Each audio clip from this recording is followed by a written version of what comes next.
Hello សួស្តីអ្នកគ្នាថ្ងៃនេះem mình đangមកបន្តសម្រាប់រឿងនឹងហើយអ្នកគ្នាទៀតថ្ងៃនេះem mìnhជ្រាបពេលធ្វើរឿងនឹងតិចតួចបើមានសម្លេងរំខានឬក៏ស្រេចបាក់អីអ្នកគ្នាកុំកាន់អីព្រោះអ្នកនៅក្បែរទៀតហ្នឹង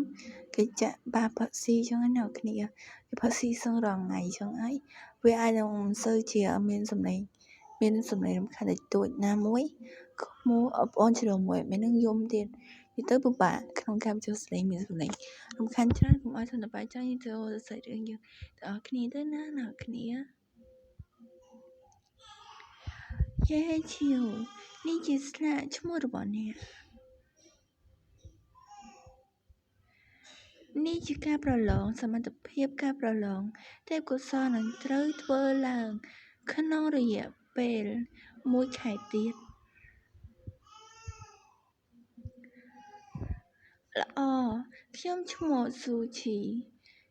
ការបញ្ជូនបន្តផ្ទាល់មួយរបស់ត្រកូលឆាងមីង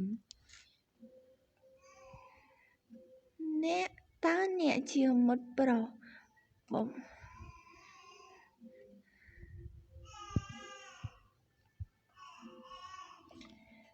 តើគាត់ជាមិត្តប្រុសបំរុងដែលមានចិត្តកក់ក្ដៅពីប្រឡំលោកមែនទេមែនហើយគាត់ហាក់ដូចជាមនុស្សល្អ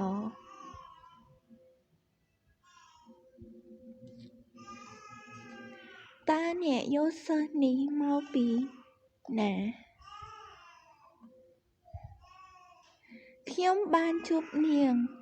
នៅលើទីផ្សារងងឹតនាងបាននិយាយថានាងចង់មកនិកាយឆាងមីងរបស់យើងដូច្នេះខ្ញុំបាននាំនាងមកទីនេះតើអ្នកប្រាកដទេថាអ្នកមិនត្រូវបានគេប្រើប្រាស់ដាវផាយដែលអ្នកទទួលមរតកផ្ទាល់គឺច្បាស់លាស់អ្នកមិនមានធ្មេញសើមទេម្នាក់នេះល្ងងមែនទេតើអ្នកប្រាកដទេមានកំហុសមួយ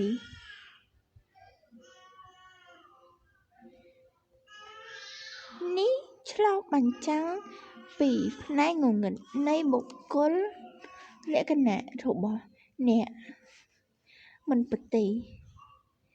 តើអ្នកមើលឃើញអ្នកដទៃអាក្រក់ដូចអ្នកទេដំបូងនេះស្រមុក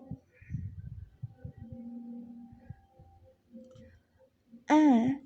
រគុណសម្រាប់ការដឹកខ្ញុំមកដល់ទីនេះនិងនាំខ្ញុំមកប៉ាក់ឆាងមីងដូចដែលខ្ញុំរំពឹងទុកពួកគេកំពុងព្យាយាមទាក់ទាញការពេញចិត្តខ្ញុំមិនអរគុណអ្នកចំពោះការអនុគ្រោះដ៏អស្ចារ្យបែបនេះទេស្ត្រីក្រីក្រធំបំផុតមកទូស្រីយើងលាហើយបងប្រុសច្បងមូ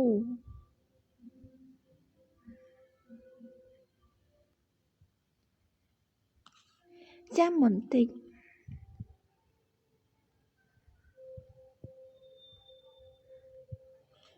តើអ្នកមិនបានរកប្រាក់បានខ្លះនៅទីផ្សារងងឹតទេឬដោយសារអ្នកក្រខ្លាំងខ្ញុំនឹងឲ្យអ្នកនៅថ្មវិញ្ញាណ3ដែលខ្ញុំរកបានហើយអ្នកអាចមាន7អ្នកទាំងពីរនិងខ្ញុំ8ខ្ញុំមិនដែលនឹកស្មានថាគាត់លុបលន់យ៉ាងនេះទេសូម្បីតែថ្មវិញ្ញាណតិចតួចបែបនេះក៏ដោយ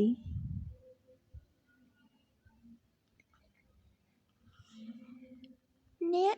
លុបលន់ចង់បានថ្មវិញ្ញាណតិចតួចបែបនេះមែនទេនេះមិនមែនជាបញ្ហានៃថ្មខាងវិញ្ញាណទេ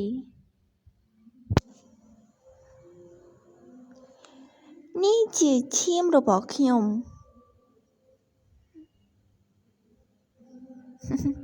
តួប្រុសយើងចាំងយោបល់នឹងតួឯកស្រីហើយអ្នកគ្នា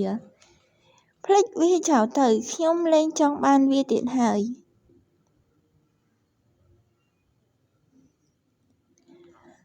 អូបើដូច្នេះខ្ញុំនឹងមិនផ្ដល់ឲ្យអ្នកទេយ៉ាងណាមិញក្រដាសតាលីស្មានមានតម្លៃថ្លៃណាស់អ្នកដាំដុះផ្សេងទៀតនឹងពោរពេញដោយភាពខ្មាស់អៀនប៉ុន្តែមនុស្សម្នាក់នេះពិតជាគ្មានភាពខ្មាស់អៀនតតែសោះវាហាក់ដូចជាខ្ញុំពិតជាយល់ច្រឡំនាងមែនហើយរឿងរបស់យើងក៏ត្រូវបានបញ្ចប់ដូចគ្នាបើអ្នកគ្នាមានចម្ងល់ឬក៏ចង់បើកកាហ្វេអាមីនអាច scan លើ QR នេះបានអញ្ចឹងចាំយើងជួបគ្នានៅវីដេអូក្រោយ Goodbye